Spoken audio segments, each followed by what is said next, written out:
안녕하세요. 시온연구소입니다. 오늘은 그 학부모 상담에 관련된 두 개의 사례를 가지고 이야기를 나눠볼까 합니다.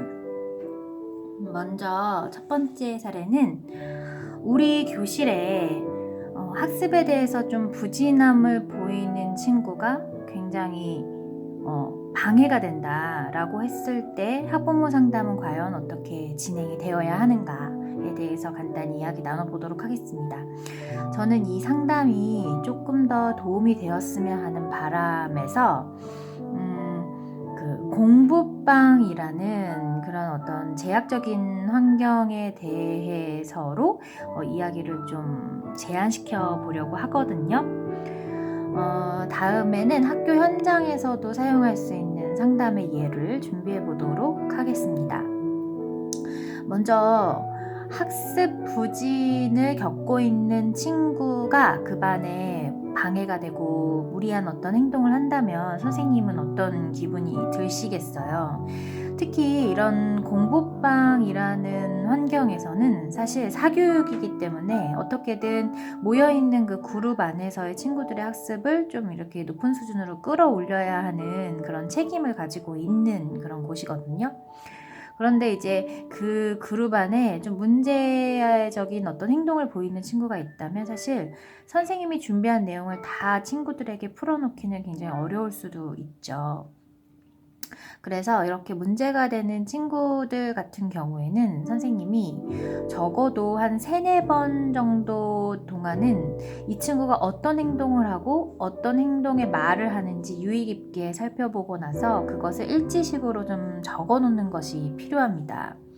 사실 이거는 그 학부모님과의 상담을 통해서 이야기할 때 하나의 어떤 예적인 어떤 신뢰가 될 수도 있지만 이런 어떤 정리하는 과정에서 선생님은 이 학생이 오늘 이런 행동을 했는데 가만히 생각해 보니까 이런 경우도 있을 수가 있었겠네라고 하면서 이 아이에 대한 어떤 행동을 전달할 때 이 교육자의 마인드에서 벗어난 이 아이가 너무 얄미운데 진짜 어떻게든 했으면 좋겠는데 어떡하지라는 사적인 어떤 감정을 배제하는데 좀 도움이 될 수가 있어요. 이게 무슨 얘기냐면 보통 이제 그 교육이라는 거를 아이들하고 할 때 아이들은 어떻게 보면은 그냥 저희도 생각을 해보세요. 어렸을 때 그 또래의 자신의 마인드, 뭐 선생님이 뭐라 하든 부모님이 뭐라 하든 관심 따위 없잖아요. 그냥 내 지금의 기분이 중요하듯이. 그런데 이런 선생님이나 아니면 부모의 말을 잘 귀담아 듣는 친구는 사실 그런 문제를 일으키지도 않습니다. 무슨 얘기냐면 애시당초 교육을 받을 때 선생님이나 학부모님의 말을 유의 깊게 잘 들어야 된다. 친구의 말도 잘 경청을 해야 된다라고 교육받은 친구는 애시당초 그렇게 수업에 무리가 되는 행동을 하려 하지 않아요. 그런데 그냥 좀 자유롭게 큰 친구들 있잖아요. 그냥 자기 지금 순간순간의 기분에 굉장히 중요도를 갖고 있는, 어떻게 보면 선생님 얘기하는데도 쳐다보지도 않고 엄마 얘기하는데도 쳐다보지도 않고 아빠 얘기하는데 쳐다보지도 않고 뭐 할머니 할아버지 할 것 없이 그냥 그 어른의 이야기라면 그 누구의 이야기도 귀담아 듣지 않는 경우에 문제가 생기는 거거든요. 그래서 근데 이런 친구들이 문제가 있긴 하지만 이런 문제를 접근할 때 굉장히 좀 강압적이고, 그리고 교사의 판단만으로 학부모 상담을 하는 것은 굉장히 위험해요. 그래서 며칠 한 3번, 4번 정도의 그 친구의 행동을 보고 일지로 적으면서 내가 사적인 어떤 감정은 배제하고 이 친구를 바라보고 있는지를 좀 반성하는 차원에서 일지를 적고 난 후에 그 다음에 학부모님께 전화를 드려야 되는데, 이 전화는 첫 번째 전화로 모든 걸 끝내려고 하시면 안 되고 1차적인 전화라고 생각을 하시고 전화를 하셔야 됩니다. 그래서 전화를 해서 그 학부모님께 잘 지내시냐, 이번 달에 누구 어떤 친구의 어떤 학습 내용을 좀 전달하기 위해서 전화를 드렸다라고 이야기를 하고 학부모님의 마음을 좀 약간 편안하고, 그리고 제가 이렇게 신경을 쓰고 있습니다라는 내용을 전달할 수 있어야 돼요. 전달하고 나신 이후에는 어머님이 이제 궁금하신 점은 없으시냐 이렇게 물어보시면 대부분의 어머님들은 잘 지내고 있는지 궁금하죠 이렇게 얘기를 합니다. 그러면 그때 이 친구의 강점에 대해서 좀 먼저 이야기를 해주세요. 이 친구는 굉장히 직관력이 좀 뛰어나고 그리고 되게 뭔가 자기가 몰입하는 거에 대해서는 흥미가 굉장히 높다 이런 식으로 그 친구의 장점에 대해서 얘기를 하시고 난 후에 그 다음에 이제 조심스럽게 자신의 이야기를 하는 겁니다. 그런데 요즘에 이 친구가 어떠한 이유로 좀 마음이 좀 다쳤는지 수업을 좀 방해하는 그런 행동을 많이 보인다. 그러면서 자기가 일지를 적으면서 분석했던 그 내용을 부모님께 굉장히 공손하게 전달을 하는 겁니다. 그래서 제가 수업 시간에 3-4번 정도 이렇게 살펴보니까 이 친구가 이런 행동을 보이더라, 이런 행동도 보이더라 이렇게 얘기를 하면 보통 그 지각 있는 그 일반 학부모님들은 저도 그것 때문에 좀 고민이에요 라고 분명히 얘기를 할 겁니다. 아이들은 솔직하기 때문에 집에서도 그런 행동을 하고 나와서도 그런 행동을 해요. 집에서는 그런 행동을 하는데 나와서만 그런 행동을 안 하는 친구는 거의 드뭅니다. 학부모님들이 어느 정도 공감을 해주실 거예요. 그러면 선생님만의 솔루션을 줘야 됩니다. 솔루션 없이 전화를 하시면 절대 안 돼요. 솔루션을 주셔야 되는데 예를 들어서 이 친구가 어쩌면 이 수업에 대한 내용이 정확하게 이해가 안 돼서 그런 걸로 보여지는데 혹시 시간이 괜찮으시다면 이 친구를 따로 불러서 제가 좀 모자란 부분에 대한 보충을 좀 해주고 싶은데 어머님 어떻게 생각하세요? 라든지 아니면 학습적인 문제가 아니라 어떻게 보면 정서적인 문제라면 어머님 이 친구가 더 잘할 수 있는 친구인데 집에서의 이런 문제들 때문에 굉장히 정서적으로 좀 힘들어합니다. 그러니까 아이들이라서 그런 힘들어하는 것이 산만함으로 보여질 수가 있으니 어머님께서 집에서 이 아이에게 조금 더 관심을 주실 수 있으실까요? 라고 정중하게 이야기를 하면서 상담을 하셔야 됩니다.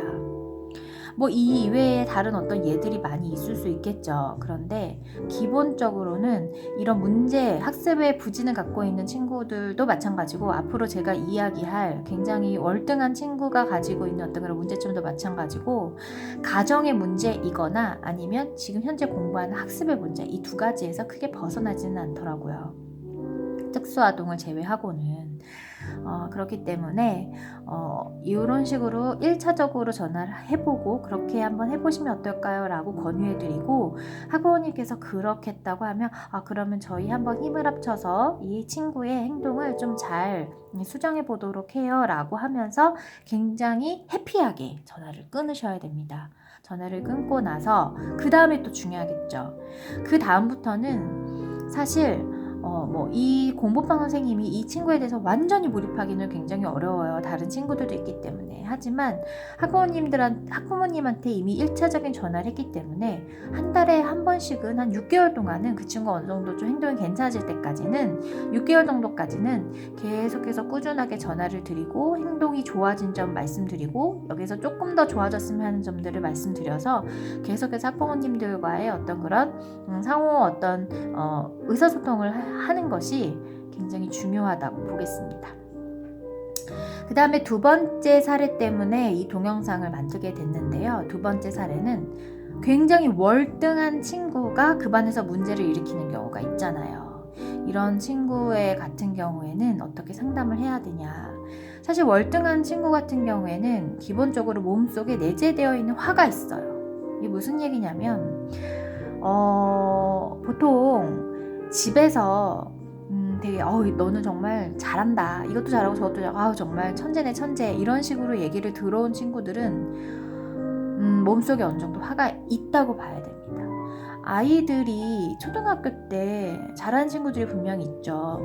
되게 훌륭한 친구들이 있습니다. 그런데 그런 친구의 훌륭함을 굉장히 좀 열정적이고 에너지 많은 어떤 그런 감정을 담아서 막 칭찬을 막 여러 번 하는 것은 상당히 좀 위험할 수 있어요. 이게 무슨 얘기냐면 학교 생활을 할 때 공부를 잘하는 친구들은 그만큼 친구들을 사귀기가 쉽습니다. 왜냐하면 공부를 잘하니까. 게다가 좀 외모도 생기고 키도 컸거나 반에서 인기도 많다. 그러면 더 사교성이 좋아 보일 수밖에 없어요. 근데 이런 친구들이 하나 뭔가 좀 기분이 엇나가서 반항을 하거나 아니면 다른 친구를 이렇게 다른 친구에 대해서 화가 나기 시작하면 사실 어떤 경우에는 선생님도 이 친구를 제어하지 못할 정도의 상황이 벌어지기도 합니다. 그래서 예를 들어서 한 친구가 있는데 그 한 친구가 그 그룹 내에서 인기도 많고 공부도 되게 잘해요.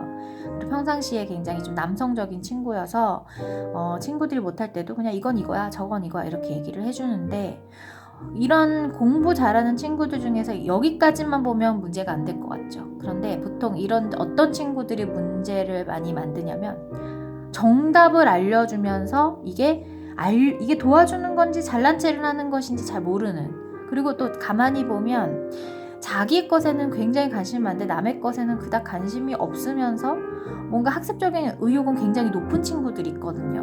근데 이런 친구들 같은 경우에는 나중에 또래 문제를 일으킬 가능성이 있습니다. 어떤 또래 문제를 일으키려면 자기보다 열등하다고 느끼는, 뭐 학습에 부진을 겪고 있거나 아니면 눈에 보이는 어떤 가시적인 어떤 결과를 내지 못하는 친구들에 대해서 무시할 수가 있어요. 무시하는데 자기가 되게 기분이 안 좋은데 그런 무시했던 친구들 중 한 명이 자기를 지나치다가 그냥 한번 쳤다든지, 이런 되게 뭐 일상적으로 일어난 일이잖아요. 그 어떤 초등학교 교실 현장이나 아니면 공부반 현장에서도 지나가다가 칠 수도 있는 거고 지나가다 지우개를 하나 떨어질 수도 있는데, 이 월등한 친구가 기분이 안 좋을 때 떨어뜨렸다는 이유만으로 얘가 일부러 내 지우개를 떨어뜨렸어요.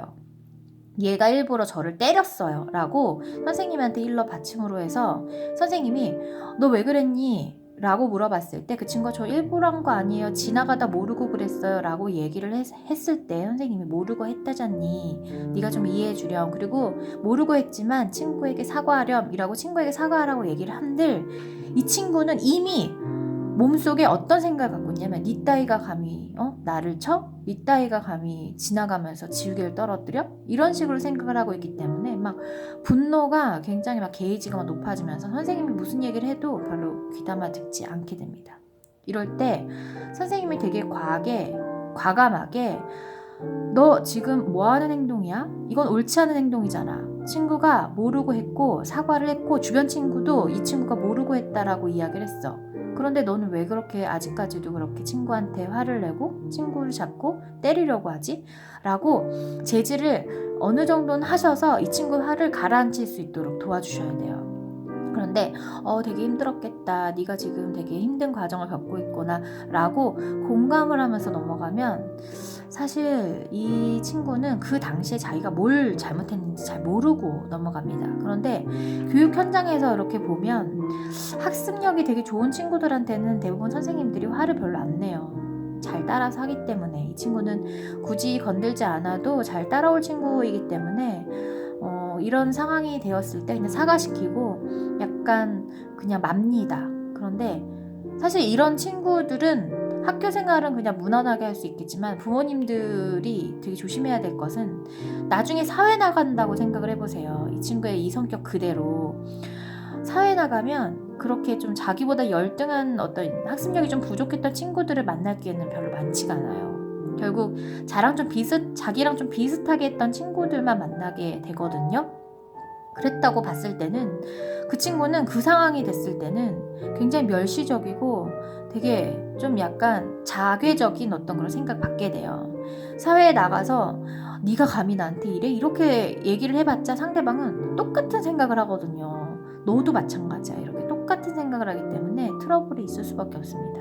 사실 이런 트러블은 할 필요가 없는 트러블이거든요. 생각을 해보면 그래요.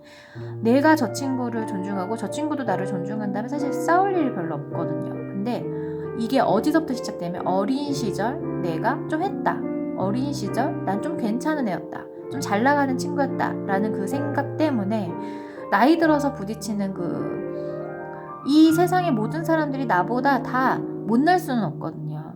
그러니까 나랑 비슷한 어떤 수준을 가지고 있는 친구랑 만났을 때의 그 스파크가 어떻게 보면은 어렸을 때 잠깐 싸우고 좀 눈물 흘리는 그때보다 더 클 수가 있습니다. 그래서 사실 이런 좀 약간 학습이 좋은 친구들이 문제가 생겼을 때는 학부모님께 이런 이야기를 좀 해야 돼요. 아이가 지금 가지고 있는 이런 분노가 쌓여서 나중에 지금과 같은 똑같은 상황이 생길 거라고 생각하시면 안 된다. 이 친구가 비슷한 친구랑 맞닿았을 때 그 다른 친구가 이 친구에게 더 강하게 얘기한다면 사실 지금보다 더 큰 상처가 되고 오히려 그때에는 나는 못해, 나는 부족한가 보다라고 더 바닥을 칠 수도 있는 문제다. 왜 어렸을 때 좋게 해서 잘 이해시킬 수 있는 그런 문제를 왜 나이 들어서까지 가져가서 더 많은 생각, 더 깊게 막 우울증을 겪을 만한 생각으로 몰고 가는 그런 어떤 기반을 왜 다져놓느냐. 그런 것들은 되게 위험하다라는 거를 학부모님들께 이해를 시켜야 됩니다. 사실 그래서 이런 친구들은 학부모님들 같은 경우에도 좀 많이 배우신 분들이 많아요. 아이들이 학습력이 초등학교 때 좋은 친구들은. 그래서 그런 친구들 같은 경우에는 학부모님들이 더 이해하기도 좋으실 수 있고, 그리고 또 금방 또 변할 수도 있습니다. 그렇기 때문에 항상 이런 상담할 때는 공손함이 첫 번째예요. 어머님, 저는 이렇게 생각합니다.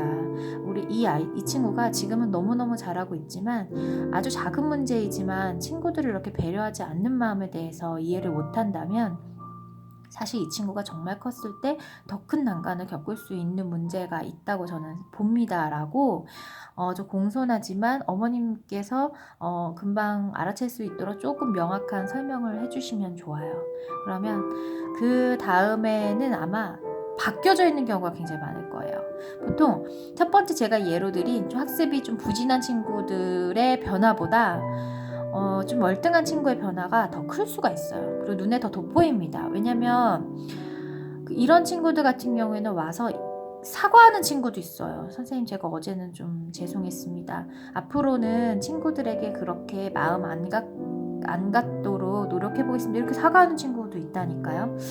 그래서 모든 어떤 초등학교 친구들, 그러니까 공부방을 다니고 있는 초등학교 친구들의 첫 번째 목표는 사실 경험하기입니다. 경험하기예요. 내가 여기에서 친구들 사귀고 내가 여기에서 어떻게 공부하는지를 배우고 또 부족한 건 어떻게 알아가는지 깨닫는 그런 어떤 경험하기의 시간이에요. 이 경험하는 소중한 시간에 학습에 대한 어떤 진도, 선행 이런 것들도 중요하겠지만은 앞으로 내가 커서 겪게 될 여러 그 수많은 어떤 그런 장벽 앞에 나는 얼마나 좀 유연해질 수 있는가에 대한 사고를 배우는 현장이기도 합니다. 그래서 그런 현장에서 잘 경험해서 성숙한 어른이 될 수 있도록 공부반 선생님들께서 많이 노력해 주시면 좋을 것 같아요. 그래서 오늘은 벌써 이렇게 시간이 이렇게 됐는데 오늘은 학부모 상담에 대한 예시를 들려드리는 온라인 학습 가이드를 제공해 보았습니다. 그럼 우리 다음 시간에도 도움되는 학습 가이드에서 만나요. 그럼 모두